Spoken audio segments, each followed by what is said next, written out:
Born into a world where my last name opens more doors than I care to walk through, you could say my path was laid out for me. My dad's the big boss of a company you've probably seen tick across the stock exchange more times than you've cursed your alarm clock. Yes, that kind of rich. But if you're expecting tales of a golden girl draped in designer clothes and sipping champagne for breakfast, you've got the wrong story. I've always kept it real, feet firmly on the ground. Money is nice, sure, but it's not everything. I chose a different path, one that's led me to places money can't buy and experiences no gold card can fetch. Charity work, helping those in need, and living a life that's, well, ordinary. That's me, Jessica, not the heiress, just Jessica. One of those typical evenings found me and my friend Sarah at a downtown dive, the kind where the beer's cheap and the lights are dim enough to hide your regrets. Sarah was hyped up about some guy she met online. You've got to meet him, Jess. He's totally your type, she insisted. My type? Since when did she decide she knew my type? We were there when in walked Alex. Definitely not Sarah's online prince, but another dude. He was there with friends, looking out of place like a cat at a dog show. He wasn't dressed to impress, just a simple tee and jeans, but his easy smile lit up the room. We started talking, and it was refreshingly easy. He worked as a manager at a place I'd never heard of, but he spoke about it with a passion that was kind of infectious. You really dig your job, huh? I asked, sipping on my third beer. Absolutely, Alex said, leaning in. Every day's a challenge, but hey, I'm not here to bore you with work talk. What about you? Sarah mentioned charity work. I shrugged, trying to downplay it. Yeah, a bit of this and that, just trying to do my bit, you know? That's cool. Really cool, he said, genuinely not trying to impress me but meaning it. The night rolled on, and Alex and I stuck together, chatting about everything and nothing. It was refreshing to talk to someone who wasn't trying to sell me on an investment or brag about their latest acquisition. As the night wound down, Alex got this look like he was working up to something. Hey, Jessica, I know this is kind of forward, but would you want to grab dinner with me sometime? Just us? He asked. I felt a mix of surprise and excitement. Sure, I said, trying to sound cool. I'd like that. On the way home, Sarah was all giggles. I told you so. I just smiled, thinking about the evening. Alex was a breath of fresh air in my often too stale world. Little did I know how much things were about to change. Soon, going out turned into hanging out at each other's places. Mostly my cozy apartment because Alex's roommates were a circus and a half. One evening, sprawled on the couch after devouring what might have been the world's most average taco pizza, Alex turned to me, his eyes serious but his tone light. Jessica, how do you feel about making this a more permanent arrangement? He asked, crumbs still clinging to the corner of his mouth. I raised an eyebrow. You proposing we split a Netflix account or something more along the lines of eh? He chuckled, brushing off the crumbs. Well, I was thinking more like a life together. But hey, we can start with Netflix. The simplicity of it, the straightforwardness, no grand gestures or dramatic backdrops, just us in our element. It felt right. Alex, if you're asking what I think you're asking, yes, 1,000 times yes. And just like that, with the aroma of cheap pizza as our witness, we decided to tie the knot. It was swift, sure, but when you know, you know. Telling our families was the next hurdle. My folks, always about the as long as you're happy mantra, were put to the test. Dad, with his business empire, and Mom, the socialite, had visions of me settling down with someone more in our circle. I broke the news over dinner. The fancy kind where you're not sure which fork to use for the salad. Mom, Dad, I'm getting married to Alex, I said, the words tumbling out in a rush. Dad paused, fork midair. Alex, the manager chap? Well, that's quick. Mom smiled a bit too tightly. Dear, are you sure? This is rather sudden, isn't it? But I was firm. Yes, I'm sure. He's amazing, and we're really happy together. Their skepticism was palpable, but so was their love. Well, if he makes you happy, darling, Mom conceded, and Dad nodded in agreement. Alex's folks were a whole different ballgame. We went over to their place, a cozy little house that always seemed to smell like fresh cookies or something equally comforting. Judy and Martin welcomed me like I'd always been a part of the family. Alex tells us you're setting a date, Martin said, passing me a plate of those infamous cookies. Yes, we're thinking sooner rather than later. Small ceremony, nothing fancy. I replied, trying to gauge their reaction. Judy beamed at me and said, Oh, sweetheart, that's wonderful. We're just thrilled for you both. Their warmth was enveloping, a stark contrast to the cautious optimism of my own parents. It was clear from the start that our worlds were different, but the common ground was the genuine happiness they felt for me and Alex. When it came to planning the wedding, we were on the same page. Keep it simple, keep it us. A small ceremony with close friends and family, and an open bar because, as Alex put it, if we're doing this, we're making sure everyone's having a good time. That's how it went down. A swift engagement, not out of haste, but because everything just clicked into place. Amid the whirlwind, there were quiet moments between us that said, we're doing the right thing. And we were. We really were. Living with Alex started off as everything I'd hoped for and more. We were like two peas in a pod, carving out our little corner of the world in that cozy modern apartment I had rented. It was ours, filled with love, laughter, and a ton of takeout containers because, let's face it, neither of us was winning any awards in the kitchen. It wasn't long before I began to notice how Alex's parents, Judy and Martin, had a way of dropping hints about things they liked or needed whenever they visited. At first, it was subtle, almost charming. "Oh, Jessica, that's a lovely coffee maker. It must make mornings a breeze," Judy would say, eyeing our shiny new appliance with a gleam in her eye. Or Martin would remark, "This sofa is just divine. Our old one's been giving me a right pain in the back." Wanting to be the good daughter-in-law, I'd surprise them with gifts. A coffee maker for Judy, a comfortable new sofa for their living room, and so on. Their initial reactions were always the same, a mix of surprise and a touch of guilt. "Oh, Jessica, you shouldn't have. This is too much," Judy would exclaim, her hands fluttering to her chest.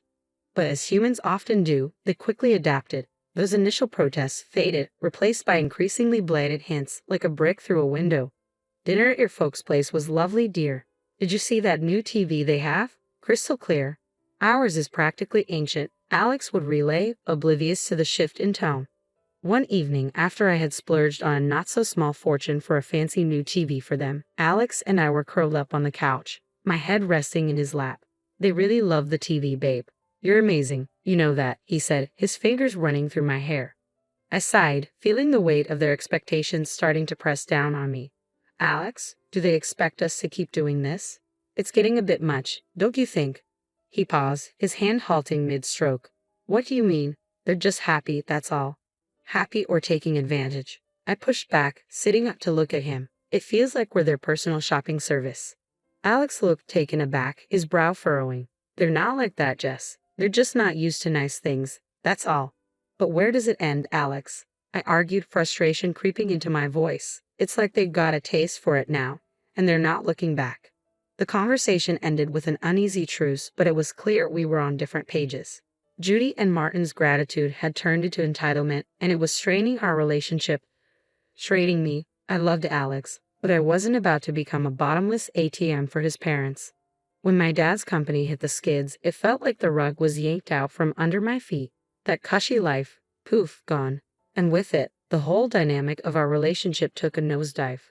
The shift wasn't gradual. It was like flipping a switch from daylight to darkness.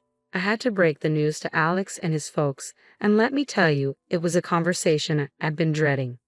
"Listen up, things are going to get tight. Dad's company's tanking, and well, we're in for a rough ride," I said, trying to keep my voice steady, but the tremor in it betrayed my nerves. Alex's reaction was a gut punch. "You're kidding me, right? What do you mean things are going to get tight? You're telling me we can't live like we used to because of your dad's mess?" His words were like ice, and for a moment, everything felt frozen in place. I wished the floor would swallow me whole.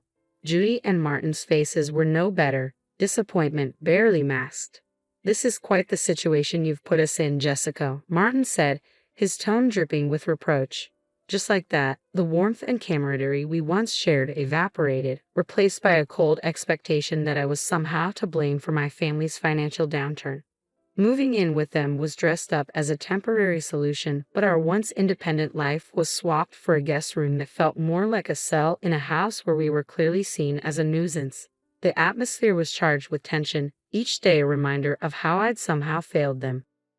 "We're cutting back on everything because of this," Judy would remind me sharply as she served dinner, which was a far cry from the lavish meals we used to enjoy. Martin was always quick with a comment on saving costs. "Make sure those lights are off. We're not running a charity here," he'd say. But Alex was the hardest to bear. The man I had married seemed to have vanished, replaced by someone who saw me as a letdown. "Can't you do something? Talk to your dad. It's like you don't even care that we're living like this, he'd snap, anger flaring over the smallest things. Our conversations, once easy and filled with future plans, had become minefields. Every word I said felt like a potential trigger for another outburst. I thought marrying you meant security, not this. This struggle, he'd throw at me during arguments, his words slicing through me. It was clear we weren't just dealing with financial stress. This was a test of our relationship, a revelation of true colors under pressure. I was stuck in the middle, battling disillusionment from my husband and his parents while grappling with my own sense of failure. Judy's birthday dinner was supposed to be a cozy family affair at an upscale restaurant, a break from the constant tension. Instead, it turned into the showdown of a lifetime. I should have seen it coming, given how things had been going at their place.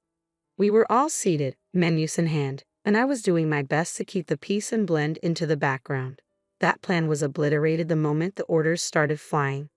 Alex, with a grin that made my skin crawl, said, "Let's get the steak and lobster for us," shooting me a look that was equal parts smug and cruel. Jessica can stick with the soup of the day. Got to save where we can, right?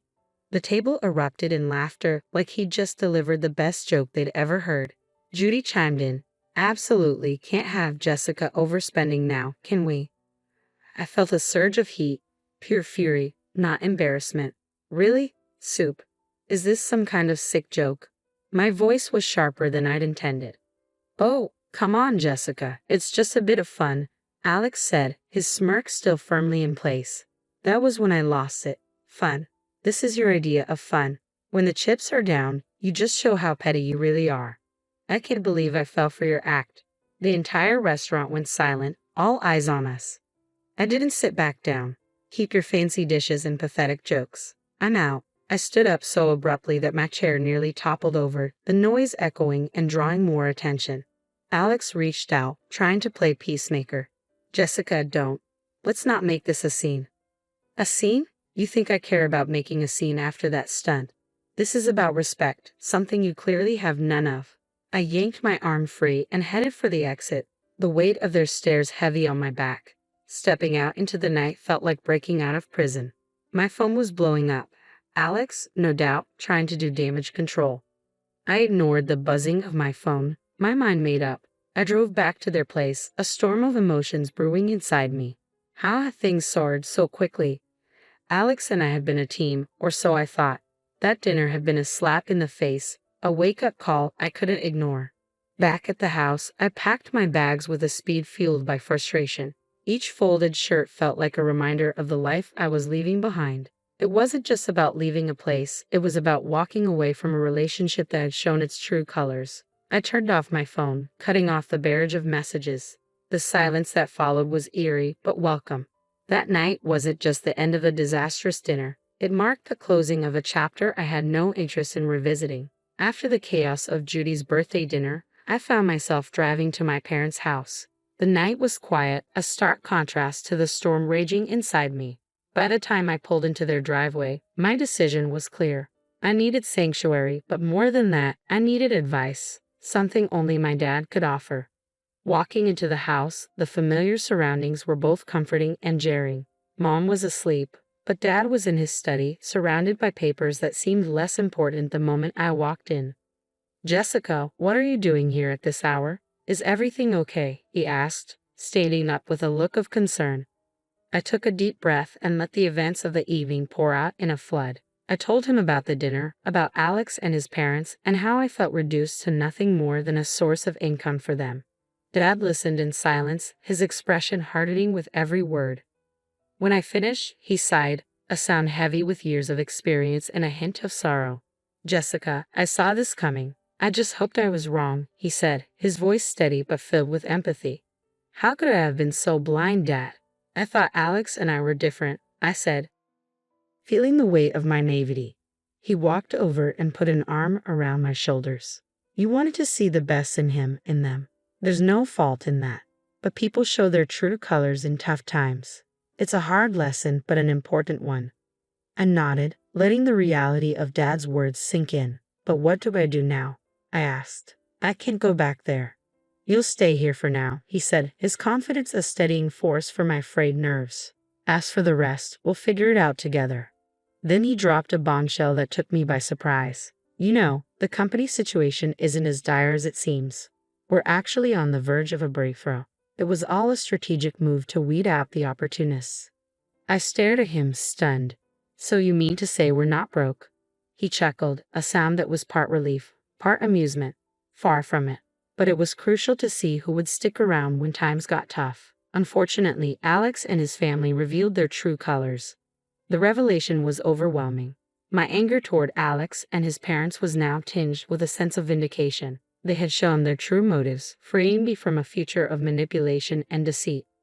Dad, I don't know whether to be relieved or furious, I admitted, my emotions in turmoil. Both is okay, he said, grounding me. But remember, this experience has taught you something invaluable about people and their intentions. Use it. Learn from it. The next day, walking up to Judy and Martin's house felt like heading into the lion's den. I was braced for a confrontation, but nothing could have prepared me for the cold reception I received. Alex was there, divorce papers in hand, with a look of triumphant disdain. Here you go. Let's get this over with, he said, practically shoving the papers at me. His parents loomed behind him, barely containing their glee at finally ridiculing the freeloader. Judy snickered while Martin nodded in agreement, a smug smile plastered on his face. Alex joined in. Turns out you're just an ordinary dummy without your daddy's money. Thought you'd cry, but guess what? We don't need a tearful mess around here. Their words stung, but not in the way they had hoped. I felt a bizarre mix of anger and liberation. I looked at the papers, then at them, and without a word, signed where needed. Their smiles widened, thinking they had won, but I had the last laugh. I pulled out a newspaper from my bag and slapped it down on a table with more force than necessary. Thought you might find this interesting, I said, my voice dripping with unrestrained satisfaction. The headline screamed about my dad's company making a monumental comeback, profits soaring higher than ever. Watching their faces drain of color was a sight I'd pay to see again. Judy and Martin's smugness vanished, replaced by shock and then desperation. Alex's arrogance crumbled, leaving him looking like a child who'd just lost his favorite toy. Judy suddenly switched gears, stepping toward me with arms wide open. Oh, my sweet girl, it's all a big misunderstanding. Let's hug it out. Martin, ever the opportunist, chimed in. Let's not rush things. Sit down, have a coffee, and we can talk this through. And Alex. Oh, Alex, was the picture of regret. I was wrong, I said, a hint of incredulity in my voice. Okay, we can fix this. I want to make everything right. Please. Their sudden change of heart was almost comical. Almost. I couldn't help but laugh, a deep, hearty sound that felt surprisingly cleansing. You three are something else, you know that. But here's a newsflash for you. I'm done. I'm done with the lies, the manipulation, and the so-called family that only values me for my bank account. I turned to leave, their protests and pleas fading into the background. They called after me, desperation and disbelief lacing their voices, but I didn't look back, not this time. After the spectacle at Judy and Martin's house, I was finished, not just with them, but with the whole sorry saga that had become my life. I needed a fresh start, a clean slate. I took some time to regroup at my parents' place, focusing on getting my head and heart back in the game. One afternoon, a couple of weeks after the divorce was finalized, I was out for coffee with Sarah, my ever-supportive friend who had been there through it all. Girl, you look like a weight's been lifted, she commented, sipping her latte. I laughed, feeling lighter than I had in months. You have no idea. It's like I can finally breathe again. Sarah leaned in, her expression turning serious. So what's next for you, Jess? You've got a clean slate now. I stirred my coffee absent-mindedly, contemplating. I'm not sure, but I'm excited to find out. Maybe I'll travel, pick up some of the charity work I had to put on hold. As for love, I paused, giving her a rueful smile. I think I'll give that a miss for a while. Just make sure you're doing what makes you happy, okay? You deserve it after all that drama, Sarah said, reaching over to squeeze my hand. Thanks, Sarah. That's the plan. Not long after that conversation, my phone started buzzing with calls and messages from Alex. He was pleading, saying he'd changed and that we could start over. His parents even joined in, sending messages filled with apologies and invitations to talk things over. Sitting in my room, phone in hand, I couldn't help but laugh at their sheer audacity. It was almost admirable. Almost. I typed out a response I'd been mulling over for days. Moving on means moving forward, not going back to what broke you. I wish you all the best, but this is where our path ends for good. Take care. Hitting send felt like closing the final chapter of a book I'd been stuck in for too long. Just like that, I was ready to start writing a new one. The next few months were a blur of activity. I threw myself into my work, took up volunteering with a vengeance, and even booked a solo trip to a place I'd always wanted to visit. Life was full, and for the first time in a long while, it was fulfilling too. One evening, sitting on a balcony overlooking the bustling street in a far-off city, I realized I'd found what I'd been searching for all along: peace. The drama, the heartache, and the betrayal seemed like distant memories. My phone buzzed with a new message from a number I didn't recognize. Hesitantly, I opened it. It was from someone I'd met during my travels, someone who made me laugh and think in equal measure. "Hey Jessica, how about dinner when you're back?" No expectations, just food and good company. I stared at the message, a smile slowly spreading across my face. Maybe it was time to open my heart again, but on my terms and at my pace. "Yes, I'd like that," I typed back, hitting send before I could second guess myself. Looking out at the city lights, I felt a sense of excitement for the future. I had moved on, not just from Alex and his family, but from the person I was when I was with them. I was stronger, wiser, and ready for whatever came next.